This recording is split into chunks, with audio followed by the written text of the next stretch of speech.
Hello बच्चों, तो आजकल हम लोग फिज़िक्स का एक नया टॉपिक स्टार्ट करेंगे। वेक्टर्स जो है हम लोग स्टार्ट करने वाले हैं।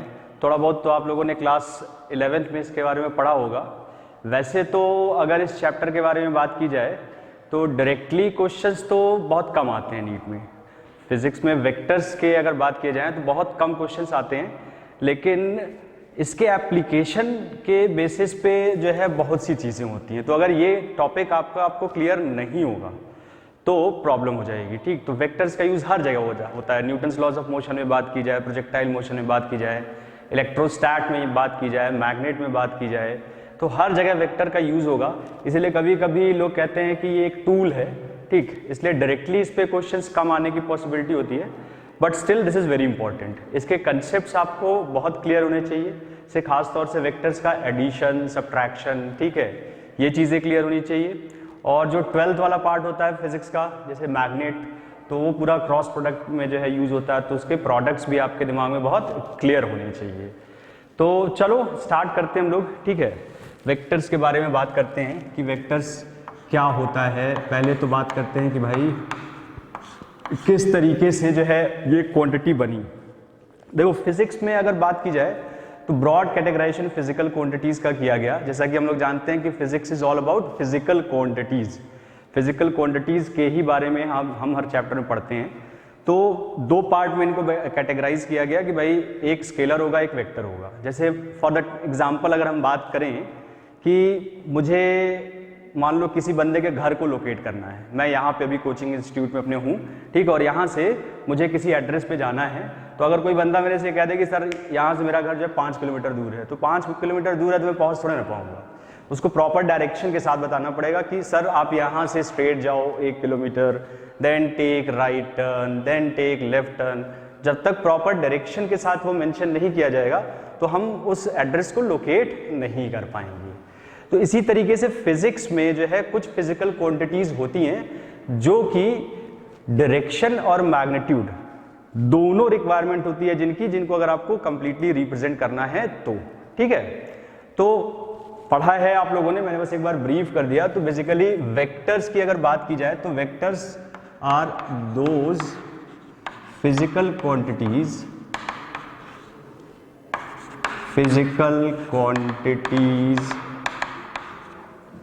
which require direction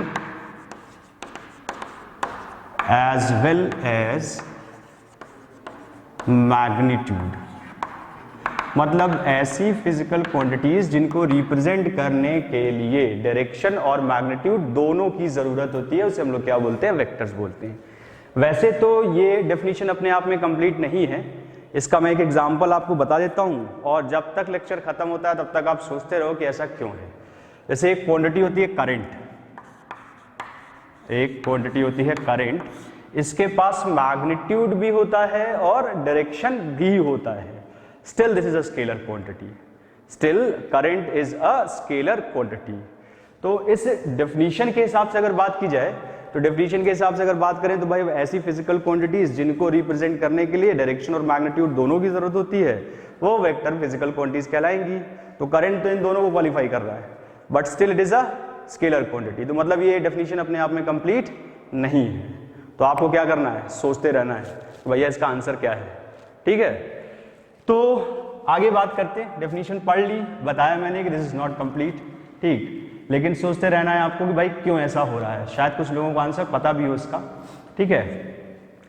अब देखो वेक्टर हमने डिफाइन किया, जैसे कि आप लोग जानते हो वेलोसिटी, डिस्प्लेसमेंट, एक्सेलरेशन, फोर्स, ये सब क्या होती हैं, वेक्टर क्वांटिटीज होती हैं। वेक्टर क्वांटिटीज होती हैं, तो इन वेक्टर क्वांटिटीज को रिप्रेजेंट करने का भी तरीका जो है अलग से बनाया गया कि भाई हम वेक्टर क्वांटिटीज को रिप्रेजेंट कैसे करेंगे। मतलब नेक्स्ट अपने को जो डिस्कशन करना है that is representation of vectors, ठीक है। जैसे करंट, ये सोचते रहो, सोचते नहीं रहोगे तो दिक्कत है। Physics is all about logical thinking. तो हम नेक्स्ट बात करेंगे रिप्रेजेंटेशन। हैंडराइटिंग समझ में आ रही है, ऑफ वेक्टर्स। वेक्टर्स को हम रिप्रेजेंट कैसे करेंगे। तो वेक्टर्स को रिप्रेजेंट करने की बात है तो अलग जगह अलग अलग बुक्स में देखोगे तो अलग अलग तरह का प्रेजेंटेशन फॉलो किया जाता है। मैं दोनों आपको बता देता हूं, ठीक है। एक रिप्रेजेंटेशन होता है इसका सिंबॉलिक। सिंबॉलिक का मतलब क्या है, हम सिंबॉलिकली अगर लेटर के फॉर्म में वेक्टर्स को रिप्रेजेंट करेंगे तो कैसे रिप्रेजेंट करेंगे, ठीक है। तो सिंबॉलिक रिप्रेजेंटेशन की अगर बात की जाए, सिंबॉलिक, देखो स्पेलिंग गलत हो सकती है बच्चा लोग, अंग्रेजी मेरी कमज़ोर है, ठीक है, इसलिए सिंबॉलिक रिप्रेजेंटेशन की मैं बात कर रहा हूँ। तो सिंबॉलिक रिप्रेजेंटेशन के दो तरीके होते हैं। एक रिप्रेजेंटेशन का तरीका ये है कि मान लो ये वेक्टर है, इसके ऊपर एरो लगा देते हैं, तो ये क्या हो गया, एक वेक्टर क्वांटिटी हो जाएगी। क्या किया, एक वेक्टर लिया, सिंबल लेगा, उसके ऊपर एक तीर लगा दो, तीर मतलब एरो, ठीक है। दूसरा तरीका इसके रिप्रेजेंटेशन का होता है, जैसे एनसीईआरटी में भी इसको फॉलो किया जाता है। ये क्या रिप्रेजेंटेशन का तरीका होता है, ये तरीका होता है कि इन सिंबल्स को, अगर वेक्टर्स की हम बात करेंगे तो इसको मैं क्या कर दूंगा, बोल्ड कर दूंगा। बोल्ड कर दूंगा तो हमको पता चल जाएगा कि फिजिकल क्वांटिटी कैसी है, वेक्टर, स्केलर नहीं, ठीक है। तो ये दो तरीके से रिप्रेजेंट किया जाता है। हम ये वाला नोटेशन फॉलो करेंगे क्योंकि ये एकदम सिंपल है, एकदम साफ साफ विजिबल है। मैं कहाँ तक जो है कहते हैं बार बार चौक या मार्कर जो है खिंचता रहूँगा, ठीक है। तो हम लोग ये वाला जो है नोटेशन फॉलो करेंगे। इसमें एक चीज़ की और बात कर लेते हैं हम लोग। जैसे ये लिखा मैंने मॉड ऑफ ए, तो मॉड ऑफ ए का मतलब क्या है बच्चा लोग, magnitude of vector A, of vector A. Mod of A का मतलब ये हुआ, जहां कहीं मॉड लगा दिख जाए, ठीक है, तो इससे क्या समझोगे, it is going to represent magnitude of vector A. या ये बोल्ड में लिखा है कहीं, अगर मान लो कोई बुक पढ़ रहे हो, ठीक है, उसमें बोल्ड में लिखा है तो मतलब वो भी क्या होगा, वेक्टर। उसके मैग्नीट्यूड को रिप्रेजेंट करना होगा तो या तो मैग्नीट्यूड मॉड में लिखा जाएगा इसको, या तो सिंपल जगह कहते हैं, सिंपल नोटेशन जो होगा उसके हिसाब से लिखा जाएगा। तो एक तो रिप्रेजेंटेशन यही हो गया आपका क्या, सिंबॉलिक रिप्रेजेंटेशन। नेक्स्ट अगर बात करें तो इसका एक ग्राफिकल रिप्रेजेंटेशन भी होता है। क्या होता है, ग्राफिकल रिप्रेजेंटेशन। देखो अगेन स्पेलिंग नहीं आती मुझे, इसलिए उसके आगे मैंने एन लगा दिया है, ठीक है। तो ग्राफिकल रिप्रेजेंटेशन की अगर बात की जाए तो मतलब इसको एक एरो के थ्रू रिप्रेजेंट किया जाता है। जैसे मान लो अपना ये अगर नॉर्मल डायरेक्शंस की बात की जाए तो ये क्या होता है आपका, नॉर्थ, ये साउथ, ये ईस्ट और ये वेस्ट, ठीक है, ये रिप्रेजेंटेशन होता है। तो मान लो मैंने एक वेक्टर बनाया ऐसे, मान लो फोर्स है ये, this is a force F, तो ये arrow is going to represent direction of this vector F. ये एरो किस डायरेक्शन में है, ईस्ट डायरेक्शन में, ठीक है। तो इस फोर्स का डायरेक्शन क्या हो गया, ईस्ट डायरेक्शन में, ठीक है। और इस फोर्स के मैग्नीट्यूड की अगर बात की जाएगी बच्चा लोग, किसकी, मैग्नीट्यूड की, तो मैग्नीट्यूड की अगर बात करेंगे तो इस एरो का जो लेंथ होगा that will be the magnitude of vector F. क्या बात समझ में आई। अगर ग्राफिकल रिप्रेजेंटेशन की बात की जाए तो ग्राफिकल रिप्रेजेंटेशन में क्या होगा, एक एरो के थ्रू वेक्टर को हम रिप्रेजेंट करेंगे। पहली चीज, इस एरो का जो डायरेक्शन होगा, क्या डायरेक्शन एरो का डायरेक्शन कैसे डिसाइड करते हो, जिधर की तरफ इसका हेड है और ये क्या है, टेल है, ये सर, ये पूंछ, ठीक है, ये सर और ये पूंछ। तो जिधर हेड होगा तो टेल से हेड की तरफ डायरेक्शन होगा, this is in east direction. तो इस फोर्स का डायरेक्शन क्या है, ईस्ट की तरफ। And length of the arrow is going to represent magnitude. जैसे देखो इसकी जरूरत कहां पड़ेगी, अब लेंथ अगर हम बना रहे हैं तो कोई ना कोई जो हम यूनिट लेंगे, ठीक, तो इतने प्रिसाइज मेजरमेंट की जरूरत नहीं होती है। जैसे मान लो मैं एक एग्जांपल बताता हूं आपको। एग्जांपल क्या है, ये मैंने दो फोर्सेस बनाए, ये है F1 और ये है F2। आपसे कहा जाए कि किसका मैग्नीट्यूड ज्यादा होगा, F1 और F2 में किसका मैग्नीट्यूड ज्यादा होगा। आंसर करो, तुरंत बना चाहिए आंसर, ठीक है, एकदम चिंदी टाइप का क्वेश्चन है ये, समझ में आ रहा है ना। बहुत लोगों ने आंसर दे भी दिया होगा अब तक। चलो तो भैया इस एरो की लंबाई क्या है, ज्यादा है, इस एरो की लंबाई कम है। किस एरो की, F2 वाले एरो की लंबाई ज्यादा है। तो F2 वाले एरो की लंबाई ज्यादा है तो F2 का मैग्नीट्यूड ज्यादा होगा। मान लो इसी को मैंने ऑप्शन दे दिए, ठीक है। Option number 1, magnitude of F2 is greater than magnitude of F1। Option number 2, magnitude of F2 is less than magnitude of F1, और magnitude of F1 is equal to magnitude of F2, और none of these. ठीक, तो ये जो concept सीखा हमने उससे अपना लॉजिक क्या डेवलप हुआ कि भाई इसके एरो की, इसके किसके, F2 के एरो की लंबाई ज़्यादा है तो F2 का मैग्नीट्यूड ज़्यादा होगा F1 से। अरे मैंने तो गलत टिक कर दिया, कोई नहीं, ठीक। ऑप्शन नंबर 1, गॉट इट, एकदम क्लियर है चीज़। कोई भी अगर कंफ्यूजन हो रिवाइंड करके आप पूछ, जो है कहते हैं, एक बार फिर से देखो, और अगर कुछ होगा तो डाउट में हमसे आप पूछ सकते हो, ठीक है। तो ये रिप्रेजेंटेशन की बात हो गई। अब इस तरह क्वेश्चन जो है कहते हैं इतने आसान क्वेश्चन नीट में थोड़े ना पूछे जाएंगे। अभी धीरे धीरे चैप्टर बिल्डअप होगा तब जो है उसके एप्लीकेशन के बेसिस पे कुछ क्वेश्चंस पूछे भी गए हैं तो वो भी हम डिस्कस करेंगे, ठीक। तो इतने चिंदी टाइप के क्वेश्चन ना पूछे जाएंगे कि भाई जो है 2 वेक्टर एरो के थ्रू रिप्रेजेंट कर दिए गए और कहा गया कौन बड़ा कौन छोटा, ठीक, ऐसा ना पूछा जाएगा, ठीक है। चलो आगे बात करते हैं हम लोग। नेक्स्ट अगर हम लोग बात करें तो हम अलजेब्रा ऑफ वेक्टर्स की बात करेंगे, ठीक। और उससे पहले कुछ स्पेसिफिक टाइप के वेक्टर्स होते हैं, इनके बारे में मैं थोड़ी सी आपको इन्फॉर्मेशन दे दूंगा, ज़्यादा इन्फॉर्मेशन नहीं दूंगा। अगर आप मैंने इसको मिटा दिया है, ठीक है, पॉज करके वीडियो आप इसको नोट भी कर सकते थे, ठीक। तो कुछ टाइप्स ऑफ वेक्टर, मतलब मैं एकदम पिन पॉइंट करके नहीं बता रहा हूँ, जितनी वेक्टर्स की जरूरत अपने को फिजिक्स में पड़ेगी, ठीक है, उस टाइप के वेक्टर्स को मैं एक बार आपको सुना देना चाहता हूं कि भाई ऐसा भी कोई वेक्टर होता है, ठीक। तो टाइप्स ऑफ वेक्टर में चलो पहले अगर हम लोग बात कर लें, 2 पैरेलल वेक्टर कैसे होते हैं, पैरेलल वेक्टर्स, ठीक है।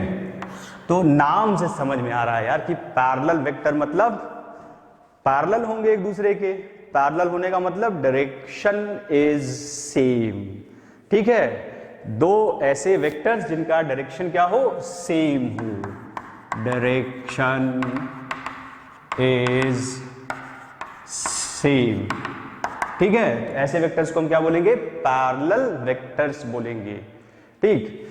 पैरेलल वेक्टर्स के बीच का एंगल दिमाग में रखना, एंगल बिटवीन 2 पैरेलल वेक्टर्स क्या होगा, बताओ आंसर। पैरेलल वेक्टर्स इज 0, 0, ठीक है। 2 पैरेलल वेक्टर्स के बीच का एंगल क्या होता है, 0 डिग्री होता है। जैसे 2 फोर्सेस लग रहे हैं सेम डायरेक्शन में, ठीक है, तो अगर कहीं उनके एंगल उनके बीच के एंगल को आपको यूज करना होगा तो एंगल क्या यूज करोगे, 0 डिग्री, ठीक है। तो ये पैरेलल वेक्टर्स की बात आ गई। तो पैरेलल वेक्टर्स के बाद ऐसे ही होता है anti parallel vectors, anti parallel vectors, anti parallel, ठीक है। स्पेलिंग गलत हो सकती है, ये लेक्चर के पहले मैं सोच रहा हूँ जैसे जो मूवीज में सैचुरेटरी वार्निंग आती है ना, तो उसी तरीके से वार्निंग डाल दूँ कि भाई इस लेक्चर में पढ़ाए गए टर्म्स से रिलेटेड स्पेलिंग्स गलत हो सकती हैं, कृपया उसका बुरा न माने, ठीक है। चलो, एंटी पैरेलल वेक्टर्स नाम से समझ में आ रहा है कि इनका डायरेक्शन क्या होगा, ऑपोजिट होगा, डायरेक्शन विल बी ऑपोजिट। तो इसमें भी याद रखो एंगल क्या होगा, angle between 2 anti parallel vectors, anti parallel vectors is क्या लिख दूं, इज 180 डिग्री। अच्छा, एक खेल बार बार हम लोग खेल रहे हैं, हम यहाँ पे भी एंगल लिखा मैंने और यहाँ पे भी एंगल लिखा, ठीक है। ये एंगल डिसाइड कैसे करते हैं 2 वेक्टर्स के बीच का, देखो या तो क्वेश्चन में डायरेक्टली दे रखा होगा कि भैया इनके बीच का एंगल ये है, और एक दूसरा रिप्रेजेंटेशन हमने जो पढ़ा वो पढ़ा किस तरीके का, ग्राफिकल रिप्रेजेंटेशन। तो अगर दो वेक्टर्स को मैं ग्राफिकली रिप्रेजेंट कर रहा हूं तो उनके एंगल को हम कैसे डिसाइड करेंगे। मान लो उसमें कुछ डेटा आपको दे रखा है, जैसे देखो ग्राफिकली रिप्रेजेंट करते हैं हम लोग, अगर एक वेक्टर ए, ठीक है, और ये दूसरा वेक्टर बी, और मैंने आपसे कहा कि ये जो एंगल है ये मान लो 120 डिग्री है, 120, कुछ लोग हो सकता है हिंदी में ना समझ रहे हो, 120 डिग्री, ठीक, अंग्रेज हो तुम लोग ना, तो 120 डिग्री है ये एंगल। तो आपसे पूछा जा रहा है बताओ भैया ए और बी के बीच का एंगल क्या होगा, ठीक, ए और बी के बीच का एंगल क्या होगा। और मैं डायग्राम बनाता हूं, ये पॉज करके जिसको नोट करना है करते रहो, तब तक मैं दूसरा डायग्राम बना देता हूं। ये है और ये है, ये वेक्टर ए, ये वेक्टर बी, इनके बीच का ये एंगल 60 डिग्री, ठीक है। ऐसे ही और बनाता हूं, ये वेक्टर ए, ये वेक्टर बी, इनके बीच का ये एंगल 60 डिग्री, ठीक है। और बना देता हूं, ये वेक्टर ए, ये वेक्टर बी, ये इनके बीच का एंगल कुछ भी लिख लो यार, 50 डिग्री, 50 डिग्री, ठीक है। तो आपसे पूछा जा रहा है ये चार ऑप्शन है, इसमें से कौन सा एंगल ए और बी के बीच के एंगल को रिप्रेजेंट कर रहा है। तो देखो चारों डायग्राम में डिफरेंस क्या है, चारों डायग्राम में डिफरेंस क्या है। चारों डायग्राम में डिफरेंस ये है, तो यहां पे जो ज्वाइनिंग हो रही है वेक्टर्स की, एक का सर है दूसरे की पूंछ नहीं, एक का हेड और दूसरे का टेल, पहले नहीं समझ में आया था, ठीक है, एक का हेड दूसरे का टेल। तो एक का हेड और दूसरे का टेल है तो एंगल 120 डिग्री दिख रहा है, और यहां पे भी एक का हेड है और दूसरे का टेल है, ठीक है। बचपन में टेल को टेल बोला करता था, तो टेल वो अंग्रेजी वाला टेल। तो कुछ मेरे अंग्रेज टाइप के जो दोस्त थे उन्होंने कहा नहीं ये टेल नहीं होता, ये टेल होता है। तो मैंने अपने आप को सही किया, अच्छा ये टेल होगा, नहीं तो फिर टेल और टेल में तो डिफरेंस ही नहीं समझ में आएगा भाई हिंदी मीडियम से पढ़ा हूं मैं, ठीक। तो देखो ए और बी ये है, इनके बीच का ये एंगल क्या है आपका 60 डिग्री, एक का हेड दूसरे का टेल। यहां देखो दोनों के टेल ज्वाइन हो रहे हैं, और यहां देखो दोनों के हेड ज्वाइन हो रहे हैं, दोनों के हेड ज्वाइन हो रहे हैं। तो मैं अब जो आगे बात बोल रहा हूं उसको एकदम जो है सुनो और आत्मसात कर लो। आत्मसात करने का मतलब क्या है, उसको अपने दिमाग में एकदम फीड कर लो, ये मरते दम तक आपको बात याद होनी चाहिए, ठीक है। दो वेक्टर से रिलेटेड अगर इस तरह के डायग्राम्स दे रखे हैं और इस तरह के डायग्राम से आपसे पूछा क्या जा रहा है कि what will be the angle between these two vectors A and B, तो ए और बी के बीच का एंगल देखो, सबसे पहले विजिबल एंगल तो ये है ना, दो लाइंस के बीच में एंगल एक्चुअली में दो तरह के बनते हैं, एक ये बनता है और एक ये बनता है। लेकिन जब हम दो लाइंस इस तरीके से ड्रॉ कर रहे हैं तो यही वाला एंगल सबसे पहले अपने को दिखाई दे रहा है। ऐसे ये एंगल सबसे पहले दिखाई देगा, ये एंगल सबसे पहले दिखाई देगा, और ये एंगल सबसे पहले दिखाई देगा। तो अगर एक का हेड है और दूसरे का टेल है तो ये वाला एंगल होता है फॉल्स एंगल। क्या होता है ये? False angle. अब ये कोई ये मतलब स्टैंडर्ड सिंबल नहीं है, मैंने अपनी लैंग्वेज में बना लिया इसको, ठीक है, डॉक्टर इंजीनियर अरविंद, ठीक है। False angle. तो ट्रू एंगल कैसे निकालोगे, मतलब जिस एंगल का यूज करना है, मान लो रिजल्टेंट का हम फॉर्मूला पढ़ेंगे, पढ़ा भी होगा आप लोगों ने, square root of A square plus B square plus 2ab cos theta. इस फॉर्मूले में theta is angle between these two vectors A and B, ये इसके रिजल्टेंट के मैग्नीट्यूड का फॉर्मूला था। तो एंगल तो चाहिए होगा ना, तो अगर इस तरीके का डायग्राम रिप्रेजेंट किया जाएगा तो उसमें आप एंगल कैसे कैलकुलेट करोगे, ये आपको सोचना है, ठीक है। तो अगर ऐसा डायग्राम दे रखा है तो ये फॉल्स एंगल है। इस केस में जो ट्रू एंगल होगा, ट्रू एंगल होगा ये, तो ये पूरा 180 होगा, ये कितना हो गया 60 degree, this is true angle, ठीक है। ऐसे देखो यहां पे भी इसका हेड और टेल ज्वाइन हो रहा है, तो अगर इसका हेड और टेल ज्वाइन हो रहा है तो this angle is not true angle, ठीक है। बताया ना, एक का सर दूसरे की पूंछ अगर ज्वाइन हो रहे होंगे, ठीक है, तो ये धोखा है। क्या है ये? धोखा है। ये एंगल बनाया गया है, इसको लिख भी लो, ये क्या है?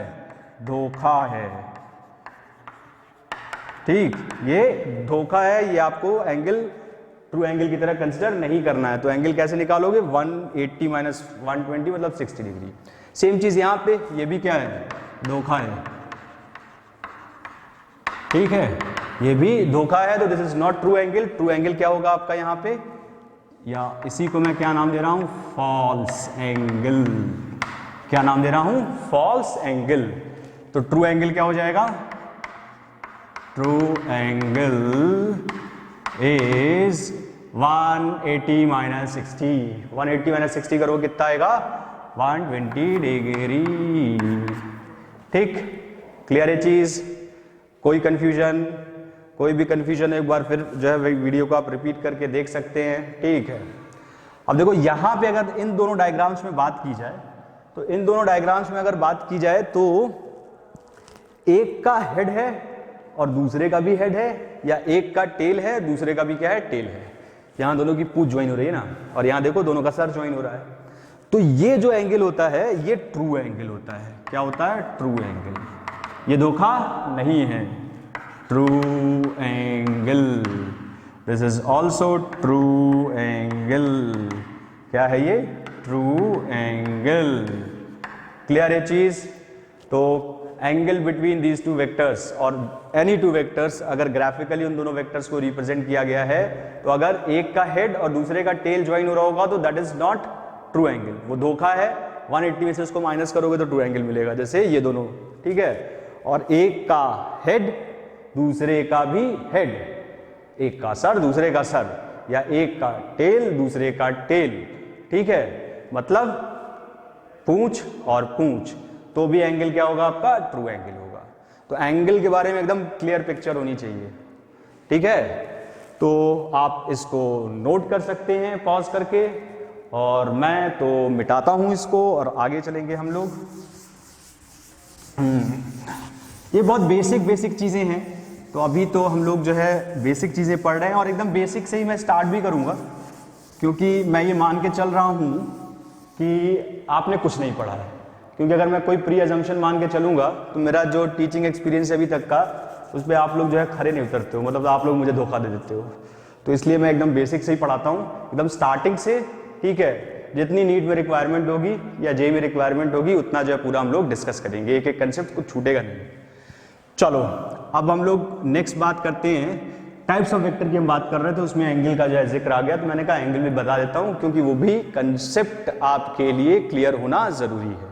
तो नाम जिनके हम सुनेंगे, देखो मतलब ये मैंने कैटेगराइज नहीं किया है, मतलब किसी बुक के हिसाब से मैं कैटेगराइजेशन नहीं बता रहा हूँ। ठीक है, नहीं तो बुक में देखो बिकॉज और ये वाला भी वेक्टर दे रखा है इसमें, तो आपने टाइप्स ऑफ वेक्टर में इतने लिखवाए थे और मेरे ऊपर चढ़ना चालू कर दो। ठीक, मैं सिर्फ आपको ये बताने की कोशिश कर रहा हूँ कि जिन जिन वेक्टर्स के बारे में हम सुनेंगे वो वेक्टर्स के नाम मैं आपको पहले ही सुना दे रहा हूं, और कुछ नहीं। ठीक है, तो नेक्स्ट हम लोग बात करते हैं, एक वेक्टर होता है जिसको हम बोलते हैं यूनिट वेक्टर। क्या बोलते हैं, यूनिट वेक्टर। तो यूनिट वेक्टर एक ऐसा वेक्टर होता है जिसका मैग्नीट्यूड होता है 1। मतलब अगर कहीं भी यूनिट वेक्टर नाम दे दिया गया तो उसका मैग्नीट्यूड क्या होगा, 1। डायरेक्शन कुछ भी हो सकता है, डायरेक्शन के लिए कोई भी रेस्ट्रिक्शन नहीं लगाया गया है।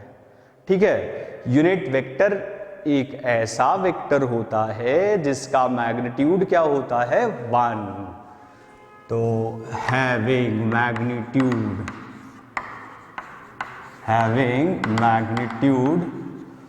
1, क्या होता है, मैग्नीट्यूड 1 होता है। क्लियर चीज? ठीक है, डायरेक्शन कुछ भी हो सकता है, जैसे कुछ यूनिट वेक्टर स्पेसिफिक होते हैं जो आप पढ़ोगे, जैसे आई कैप होता है, एक जे कैप होता है, और ये के कैप होता है। इसके ऊपर टोपी लगा दी जिसमें कैप बोलते हैं, वो वाली टोपी नहीं है ये जो तुम लोग जो है मम्मी पापा को पहना देते हो कि गए थे यहाँ पे और चले गए वहाँ पे। ठीक है, किया तुम लोगों ने? मैंने तो चलो एक पढ़ लेते हैं, तो एक किस्सा है, इंटरेस्टिंग किस्सा है, सुनाऊंगा बाद में। ठीक है, देखो आई कैप क्या होता है, पढ़ लो भैया। आई कैप क्या है, unit vector along X axis, यही लिख देता हूँ, मेरी मेहनत बच जाएगी। नीचे लिखता तो फिर बार बार लिखना पड़ता है ना। हाँ, और जे कैप क्या है, unit vector along Y axis. K cap क्या होता है, unit vector along X axis. ठीक है, आई कैप क्या है, unit vector along X axis. J cap क्या है, unit vector along Y axis. K cap क्या है, यूनिट अलोंग, अरे जेड एक्सिस, गलती हो गई, जेड एक्सिस।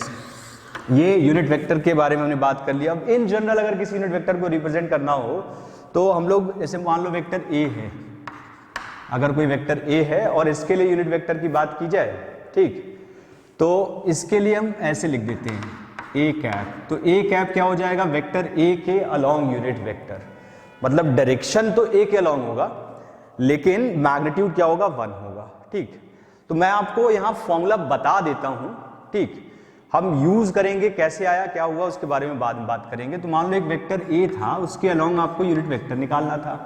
एक वेक्टर था ए, इसके अलोंग क्या करना था, यूनिट वेक्टर निकालना था। तो इसके अलोंग यूनिट वेक्टर की अगर हम बात करें तो ये क्या होगा, vector A upon magnitude of vector ए।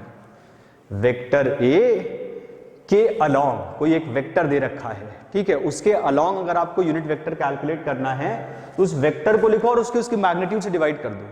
भाई इसका मैग्नीट्यूड मॉड ऑफ ए के बराबर था ना, तो अगर उसी के मैग्नीट्यूड से डिवाइड करोगे तो मैग्नीट्यूड तो 1 हो जाएगा, ठीक है भैया। 5 को 5 से डिवाइड करोगे तो 1 ही तो आएगा, वो काट पीट के 0 मत कर देना तुम लोग, ठीक। तो अगर a को इसी के मैग्नीट्यूड से मैं डिवाइड करूंगा तो मैग्नीट्यूड क्या हो जाएगा, 1 हो जाएगा। तो अगर किसी भी रैंडम वेक्टर के डायरेक्शन में यूनिट वेक्टर कैलकुलेट करना होगा तो हम ऐसे कैलकुलेट करेंगे, vector a is equal to A cap is equal to vector a upon mod of a, ठीक है।